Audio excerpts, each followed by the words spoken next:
Well, hello there. How you doing? Mike back here again. One more time. All right, so this will be the last one in this series, I think. And what this is going to be about is basically inverters. The last one we just did, we're in about 12 minutes describing some of the differences in solar panels themselves.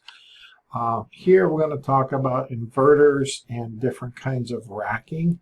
You know, the way that they're mounted, flash installed on your roof. But inverters are something that that we're going to talk about right now. Okay. In residential solar, I do believe that the biggest number of people are going with pretty well split in half anymore. It goes up and down for a lot of different reasons. But in phase, that's what this is right here, in phase power. And what in phase is it takes, let me find, is there a picture of the inverter? There we go. Okay. So the in phase inverters, actually you have one inverter underneath every panel. There's a picture of it right there. So you have one inverter underneath every panel, right? And it just goes and separates. Excuse me, let me stop right there. All right. So we have a little better picture here. So this is an in phase. It's the IQ8 series, okay? I've been with them long before the IQ8s. I remember the 7s, the 6s. I remember the Ms. The in-phase system has always been something that I always thought should or could be better. It essentially takes DC power, one of these, goes underneath every single panel, and so the inverter, okay, these are the ones that are actually built into the panels themselves, not sold separately. And then these are ones that are basically, you put them onto the rails, and then you have one that goes underneath every panel, okay? So, but in any event, it takes DC power directly from the solar panel and inverts that into AC power, and then those go through to something at the end of the run. This will go to this one, to this one, to this one, or it will go like however it's going back depending on the amount of panels. And then it goes to something called a combiner box, where it is combined and then sent back again as AC power down to your breaker setup. Okay, totally different-ish than what we have with Solar Edge. With Solar Edge, and I don't know if I have a picture over here that is right, because it seems to shift as I keep changing around. You still have one, okay? You still have one underneath every panel, okay? But it ties into it ties into a single inverter on the side of the house. And so you'll have this big single one on the side of the house, and then each one of them is underneath on the roof. Okay, so it's the same thing but different. So what it does is it takes on the roof is it combines all the power in DC and sends it down the line to this big deal here on the side of the house. Okay, this big deal here on the side of the house. This looks just like the one on the side of my house. When I got solar at that time, I was still selling primarily just the Solar Edge system. We had had a run of luck a couple of years before, or bad luck, or whatever you want to call it, with Enphase, where we had replaced hundreds of jobs of Enphase. And we said, the heck with it, went back to Solar Edge, and then with Solar Edge, we stayed with it, and then when you know, about 3 years later, there were some of the Solar Edges that started failing. I think anymore, everybody's learned their lessons, and it's all nice and cleaned up right now. Okay, so this is still what I have in my house, and I'm kind of partial to the Solar Edge system. Actually, I like their monitoring app better, but I think anymore they both do really well. There's a couple of benefits to staying DC power on the roof, and then one big box on the side of the house that inverts the power. I'm not going to be the one to get into that argument with everybody here today. I'll just say this. Either way, they're about the same money. I mean, they literally price themselves right next to each other. Both of them, I think now, are very very mature, business models. Okay, so they just don't have hardly any problems anymore. Occasionally you'll have an inverter that goes out, just one of these small little boxes about the size of my hand here. And it's easy to see on the app. And so whichever one you get, just know that most installers out there will have a preference for, it's kind of like Coke and Pepsi. You rarely go to a place, they either have Coke or Pepsi. They make you sign a deal.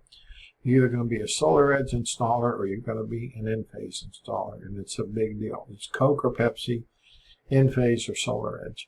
And I would not be afraid to get either one, like I say, just based on thoughts and preferences and a couple other things. I think there's a slight advantage anymore with Enphase right now, but it's really not that much of a deal. So I would be very, very happy to go with it.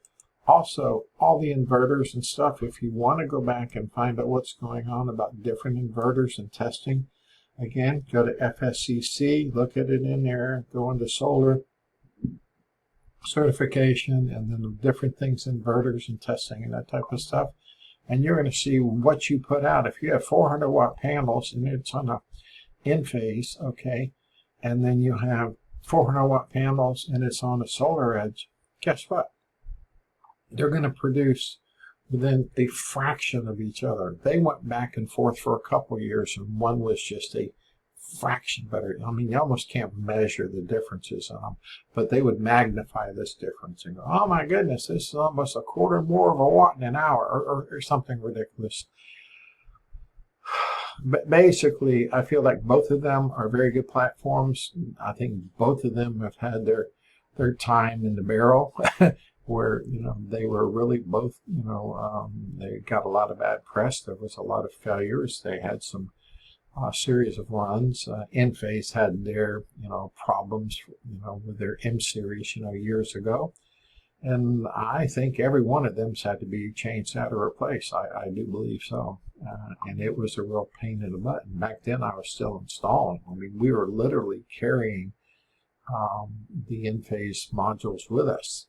And they just got to the point where they would just, at some point, and if you had a certain run, they would just literally pay the install company, go out, pull all the panels, and put all brand new stuff up there, okay?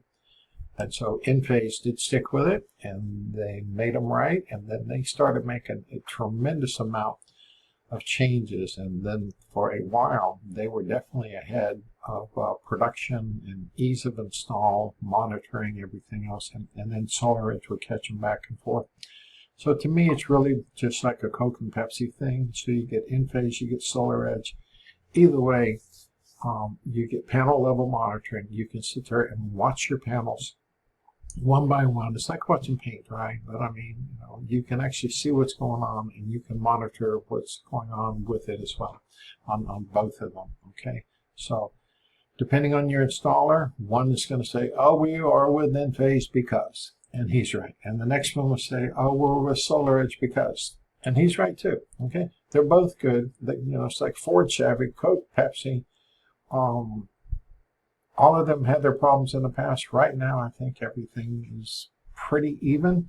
I wouldn't be afraid to go either one. So Enphase, SolarEdge, both of them now have battery systems. The other thing I said I was going to talk about here is racking, okay? And the way that these things are racked and put together, there's quite a bit. There's some pictures. So go to their websites and see what you figure out. But I think that anymore, the racking, I feel like the main difference in solar panels, because the solar panels are basically very, very even anymore, okay? There used to be big advantages, but in actual production, And the inverter setups are pretty much even anymore, irregardless of what all these people are saying. If you actually put the charts together and just say what amount of power is being delivered down there to your main power supply breaker box, you're going to see it's very, very similar. Okay, it's like not that big of a deal. The biggest difference is where's your roof at? Okay, is it completely shaded? What is the angle? As far as is it a 5-pitch, 6-pitch roof, so 25 to 26 degree angle? And is it pointing south or some variation of south? Okay, so I think if you take the very best panels and the very best inverters and the very best racking on the perfect pitch and you put them on the north side of the roof, your job's going to suck. Okay, it's not that they won't make power, they're just not going to make near as much as if you had cheaper panels and cheaper inverters on a south-facing roof. That's just how life is. Okay, so that's my take. Been involved in so many jobs in so many years and just been reading all of these things for years and years. Everybody's making a really good program right now. Everyone has a good product. I would not be afraid of either one of these going on my house. The monitoring, like I say, I think it's turned into a very mature industry, and everyone has pretty well got their stuff together. I would also just want to make sure that you deal with a very good company that has very good crews, because the most important thing that I tell people all the time is the install crew is probably, once you get past price, is probably the most important part of the job. How do they get installed? How many trucks they putting out the door every day? Are they subbing out their work? Okay, we could do a whole video on just that. Probably the number one problem I see after the fact are some of these national companies, all these door knocking people that they don't own a truck, they don't own a screwdriver. They're subbing it out to someone whose office is in California, and they're just selling it, and then they hire who knows who to come out and install it. Okay, stay away from those people, in my opinion. Sue me if you want, but stay away from them, 100%. Go with local companies with, local trucks, their own crews, teams, everything in-house, not subbing stuff out. You'll be a lot better off. All right, so this is inverters, racking, and God bless you. Hopefully this helps.